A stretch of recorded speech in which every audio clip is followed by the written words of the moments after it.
The Radio Memories Network is brought to you in part by Liberated Syndication. Podcast publishing made easy. Libsyn.com. That's Libsyn.com. Join us with this week's episode of I Was a Communist for the FBI.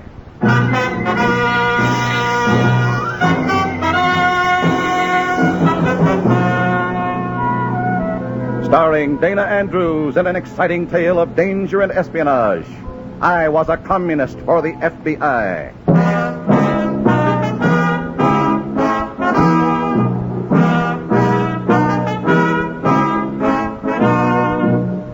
From the actual records and authentic experiences of Matt Cvetic come many of the incidents in this unusual story. Here is our star, Dana Andrews, as Matt Cvetic, who for 9 fantastic years lived as a communist for the FBI. This was Lenin's idea. By controlling the minds of our youth, we can eventually control the world. During my 9 years with the controlled minds of communism, I saw startling attempts to put Lenin's theory into practice.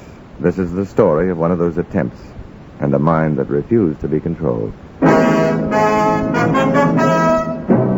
In a moment, listen to Dana Andrews as Matt Cvetic, Undercover Man.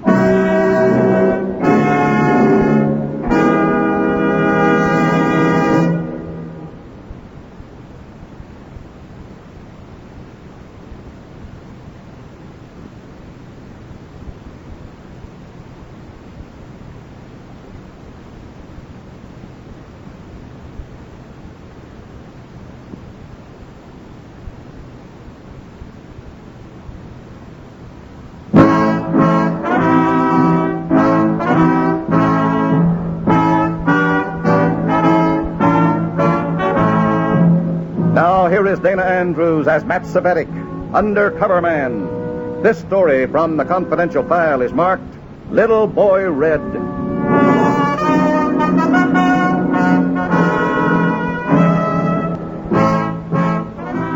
The Freedom League Camp for Underprivileged Children.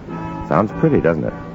Inspires the illusion of sun-starved kids from the tenements, collecting freckles and extra pounds in pure mountain air. Well, it's an illusion, all right. A bright red illusion. The fresh air and freckles are the bait. The kids are the victims, hooked on the party line and reeled into the commie nest of mental corruption. I was on my way to one of the largest of these youth traps, sent by my red comrades to act as special counselor. I was to learn more about my duties after I reached the camp. It looked pretty pleasant at first. A pastoral setting dotted with tents and rustic cabins. Then I saw the hammer and sickle banner, the high wire fence, and a man at the gate. Just a minute there. Stay where you are. Stay where you are, I said. You. Okay. Take it easy. Well, who are you? What do you want here? I'm looking for Daniel Perrin, your camp director. What for? He's expecting me. What's your name? Cvetic, Matt Cvetic. Oh, just a minute. Somebody named Cvetic at the gate. Says Comrade Perrin expects him. Right. Okay. Well? Go right in, Comrade Cvetic. The big cabin near the ball field. That's the camp headquarters. No, thanks. Oh, what about my car? Give me the keys. I'll take care of it. Okay. Here you are. Thank you. Well, I hope you enjoy your stay here, comrade.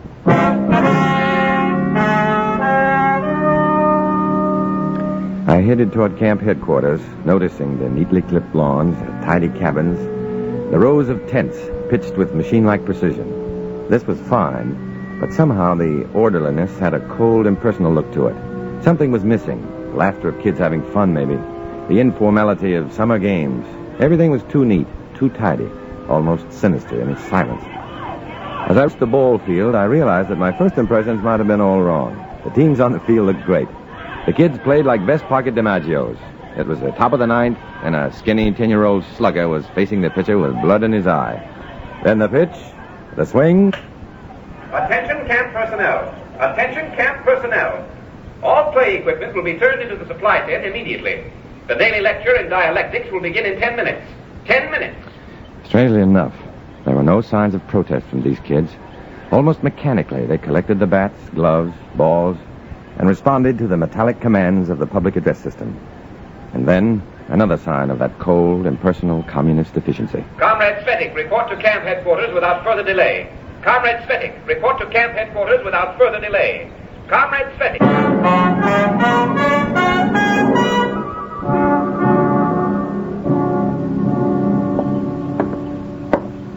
Comrade Perrin? Ah, Svetic. The gateman announced your arrival some time ago. Where have you been?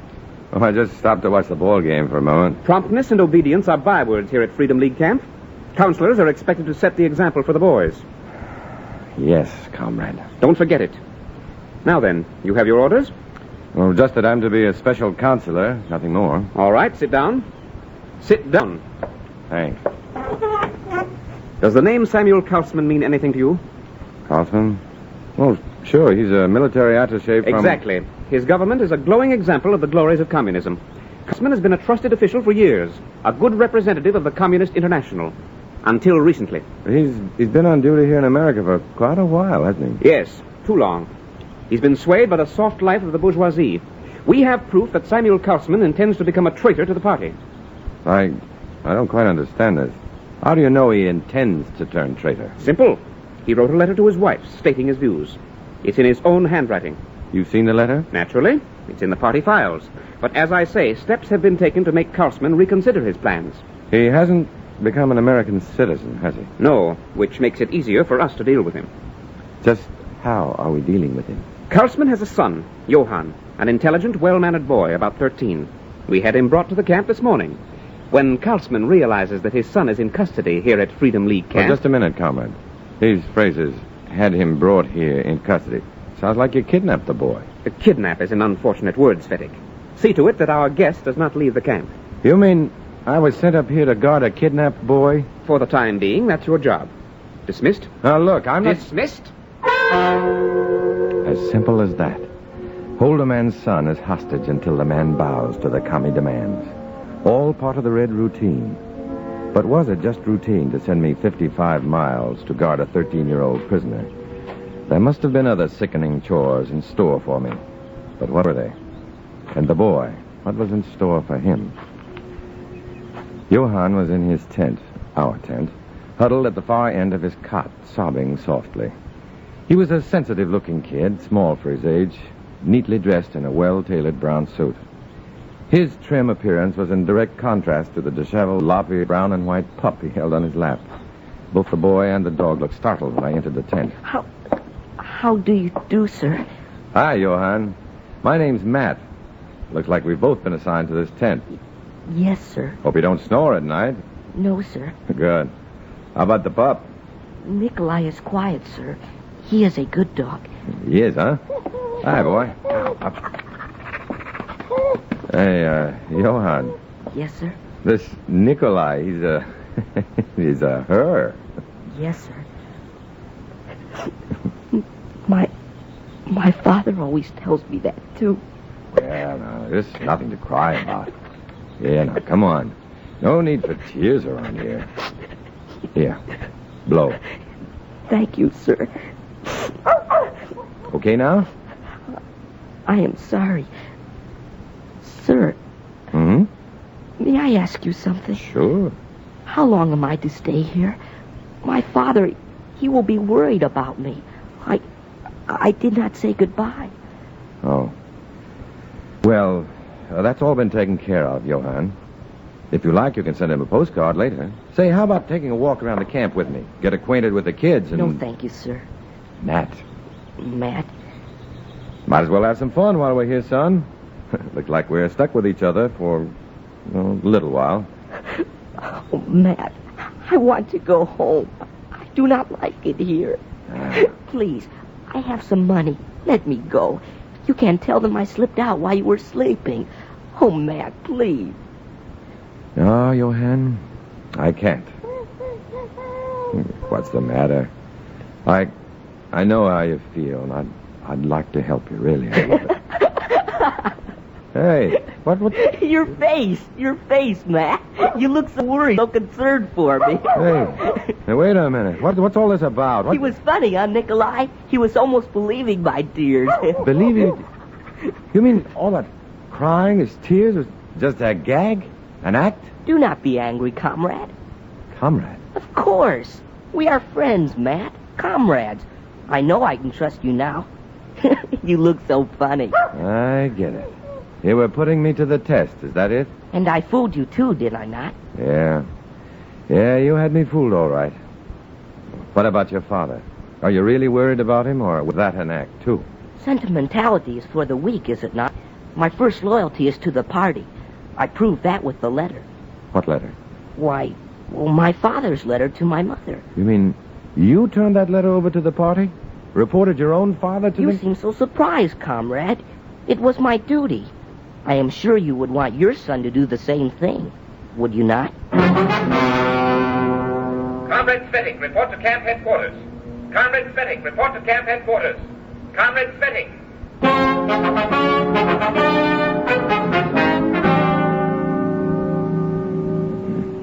Are you getting on well with our little guest, Svettig? Yeah, great.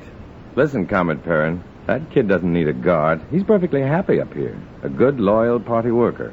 He even sacrificed his father to the cause. True. But children are unpredictable.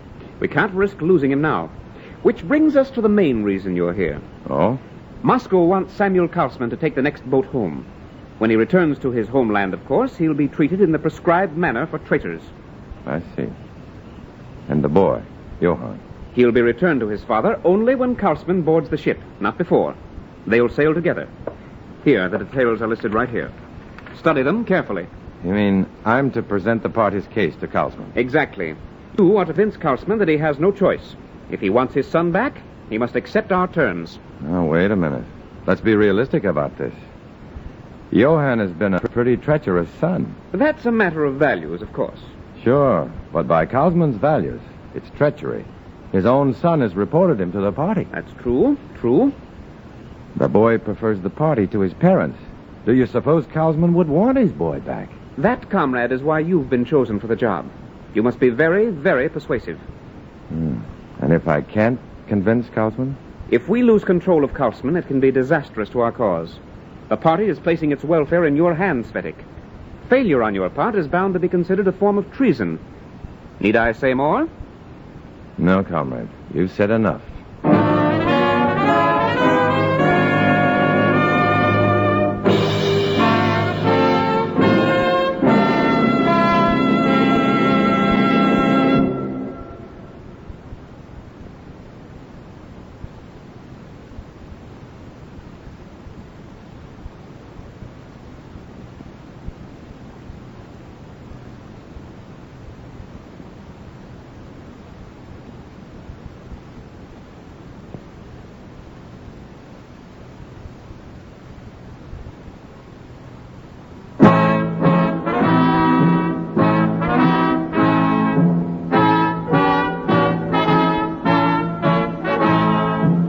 Now back to Dana Andrews, starring as Matt Svettig in I Was a Communist for the FBI, and the second act of our story.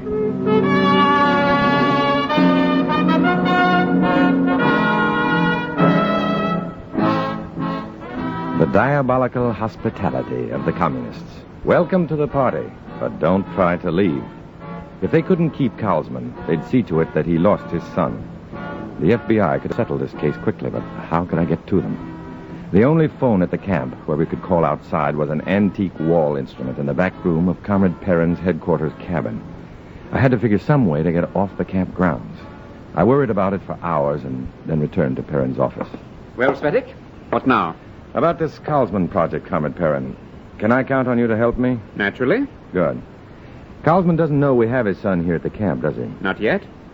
Then I'd like you to let him know immediately. A short, curt note would be most effective. A note from me? Well, why me? You're handling this. Sure, I'm handling this, but Karlsman knows you. He knows you rank high among the party leaders. Chances are he doesn't even know my name. Well, you're probably right. A note from you could get action fast. He'd realize we mean business. All right. What shall I say? Let's see. How far away from the closest town? There's a little village about 6 miles from here. Any hotels there? Just one. The Pine Top Lodge. Why? Tell Karlsman that you're holding his son as hostage. If he wants his boy back, he's to register at the Pine Top Lodge by Wednesday noon. I'll contact him there. Good. Simple and to the point. I'll send the note special delivery immediately. There was no turning back now. I was in it up to my ears. If Karlsman had any love for his son at all, he'd bow to the commie terms. I couldn't let Karlsman be sent back to his homeland. But as long as Johann remained a willing captive of the Reds, there was no way to prevent it. Maybe I was just being naive or desperate. But I thought I'd try to appeal to Johann's human qualities. Maybe I could stir up enough emotion in him to make him want to get away from the camp. He might even want me to help him get away. Look, Matt. Nikolai is learning to beg for food. Hut Nikolai up. Good dog. There, eat it all. That's quite a few meat scraps you've got there. From my supper tonight. I save scraps for Nikolai every night. Look, Johann, your father has come here. He'll be Wednesday. I'll try to get him a visitor's pass. Father, here? He will be unhappy. He does not approve of our beliefs. You don't want to see him? Comrade, my father is a traitor. Why should I bother with him? Look, Matt. Nikolai is begging again. Oh, she learned so fast. Yeah. Now listen, Buster, and listen hard. Your father's in trouble. You got him into trouble. As long as you're a prisoner here, he hasn't got a chance. Doesn't that bother you at all? Oh, Matt, you cannot fool me. You're testing me now, aren't you? Do I pass the test, Matt? Are we still comrades? Yeah, you passed the test, all right. You're at the head of the class.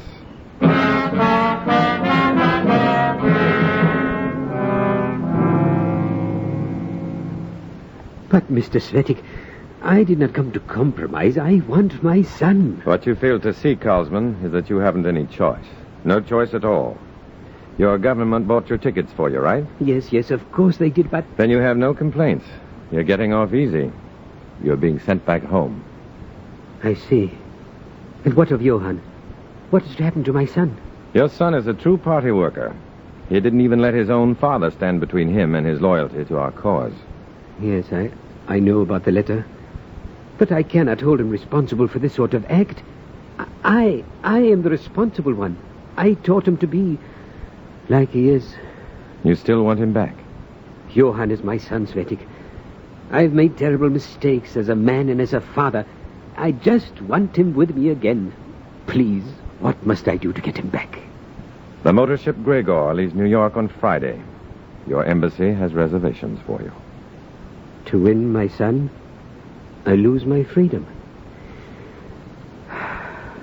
Perhaps this is my atonement. What of Johann? He'll sail with you. That is, if you still want to go through with this. Try, Svetik. Friday, I will have my boy again. Karlsman looked 10 years older when he left the hotel, and I was responsible for his agony. If I let him board that ship for his homeland, I'd be more than just a commie torture master. I'd be a murderer, too.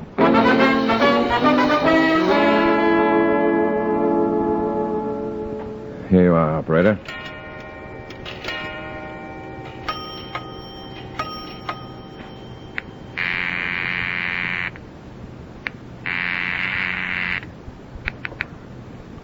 Murdoch speaking.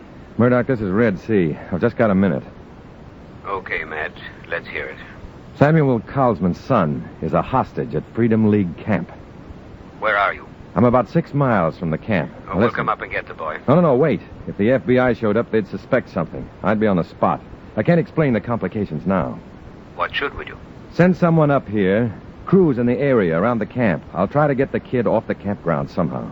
And you want us to pick him up, that it? Yeah, that's right. And be patient. It may take a while, but I'll figure some way to get the kid out of there. If I can't get to you by phone, I'll tip off the cruising car somehow. If nothing else, the trip to the village did give me a chance to contact the FBI field office. But now I had to smuggle Johann out of the camp before Karlsman boarded ship on Friday, whether Johann liked it or not. It was dark when I got back to the camp, a night as black as my mood. I was rounding the rear corner of the mess hall on my way back to the tent when... Hey, who's back there? Hey, wait a minute. Hold on. Slow down here. Here. Now, hold still. You're not going to get hurt. There, now, what's the big idea? Well, what do you know? What were you doing in the kitchen, Johann? Oh, Matt. Oh, please, Matt, don't tell them. Don't turn me in for discipline. Here, calm down. What's this all about? I just wanted more food for Nikolai, Matt, nothing else. They will not give me dog food. They will not give me extra scraps. My dog is hungry, Matt. By what party order are you permitted to own that dog at all? I wanted to ask you that before. Nikolai is mine, Matt. She likes me.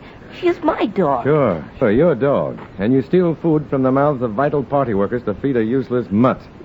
Comrade, the party has no use for any being that cannot further the cause. Nikolai has nothing to do with our cause. Exactly. What are you going to do? Get back to your tent. What are you going to do to Nikolai? Just what's expected of me. First thing in the morning.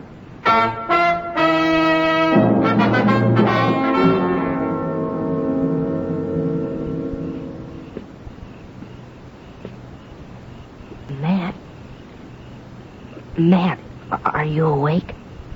Oh, what now? Please, Matt. What will you do to Nikolai? Oh, for Pete's sake, go to sleep, Johann. It's late. You must tell me, Matt. What will you do to my dog? I guess she'll have to be liquidated. Matt. Oh, go to sleep. You cannot kill Nikolai. I never had an animal before. She likes me, Matt. Well, that's fine talk for a party member. Bring Nikolai down to the lake before breakfast. He can help me drown her. I fought to stay awake then, hoping to see my plan take effect. Then, hours later, I floated out of a light doze to see Johann dressing rapidly in pre-dawn gloom. In a moment, he scooped up his dog and ducked through the tent flap. I lay on my cot, waiting, giving him time to clear. 5 minutes, 10 minutes, time enough. I hopped out of bed, pulled on some clothes, and ran for the phone at camp headquarters to alert the FBI. Perrin's headquarters cabin was dead ahead now. I didn't want to take the chance of being spotted in the front, so I ran to the rear, up the stoop. I was inside the screen door and across the room in a minute, fumbling around for the phone at the wall. There it was. Hello? Hello, operator. Hello. Operator. Hello. Who's there? Who's back there? Perrin. I hadn't noticed the light under the door. Had no way of knowing he'd been working at his desk in the front room. Here, who's back? Svetik, what are you doing here? What are you doing at that phone? Well, I was just trying to call the gateman. Johann's gone. He's escaped. What? I woke up a while ago and his cot was empty. Hurry, the alarms. Svetik, he can't escape. If we lose him, I'll hold you fully responsible for this. Never mind that now. Wake up the camp. Come on. Where's the switch for that loudspeaker of yours? Right over there by the desk. Turn it on. Hurry up. I turned it on, all right. I flicked on the power, then twisted the volume control as far as it would go. The louder, the better. I meant for everyone to hear it. Everyone. Okay, go to it, comrade. Attention all camp personnel. Johann Kaufman is missing. Find Johann Kaufman. Svetik, you fool. Turn down the volume. We'll wake up the whole countryside. That's just what I wanted it to do. If it was loud enough, it might be heard by the FBI men cruising outside the camp. For a while, my hopes were high. Half-dressed, half-awake kids ran through the weeds shouting Johann's name. Confused counselors barked orders at each other, but no one found Johann. Then a cheer went up just outside the gate. A moment later, the report came to Perrin. Johann Kaufman had been found. They were holding him at the main gate. Let me go! Let me go! I don't want to go back there. I won't go back there. I won't go back. Take your hands off me. Johann, what sort of foolishness is this? Come back to your tent. No, get away from me. I won't let you kill Nikolai. I won't. Get Stop away. kicking, you little fool. Get back in the camp. Get back before I won't. Better let him go, Perrin. We've got company. Let me go. I hate you. I hate all of you. Why, you little... Easy with that boy, chum. Let him alone. What are you... Get off of these grounds. What do you want here? This is none of your affair. My name's Murdoch, Federal Bureau of Investigation. What? Svetik, do you know anything about this? What's it all about? I don't know, Perrin. I thought you might know. This camp has been under observation for months, Perrin. We've been waiting for one little slip. One little reason to come in and get you. Oh, please, mister, take me home. Take me away from here. They want to kill Nikolai. It's all right, son. We're going. But I'd like to have a few words with Mr. Perrin first. Me? Why me? What about him? Svetic. What about Svetic? We're interested in you, Perrin. We have other plans for Svetic.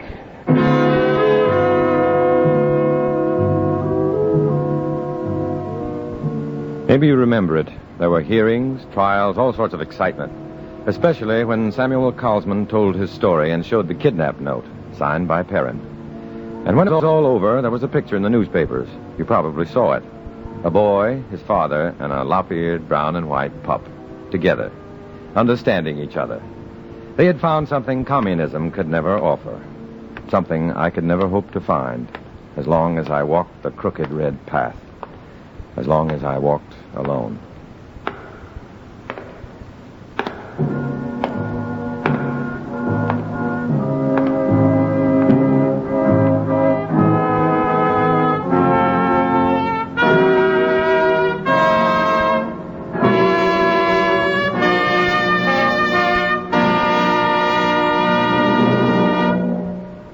Dana Andrews will return in just a moment.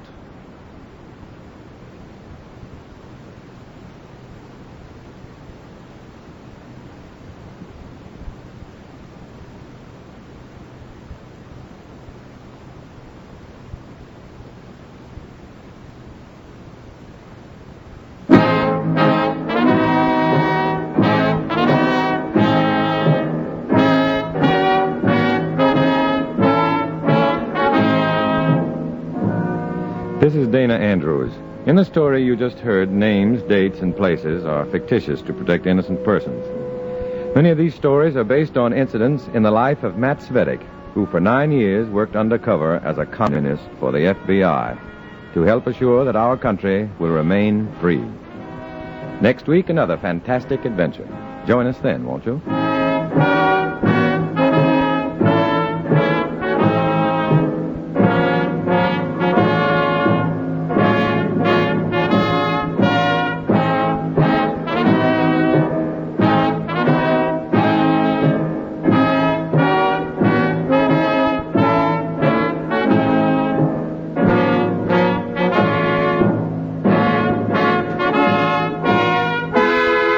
Join us with this week's episode of I Was a Communist for the FBI.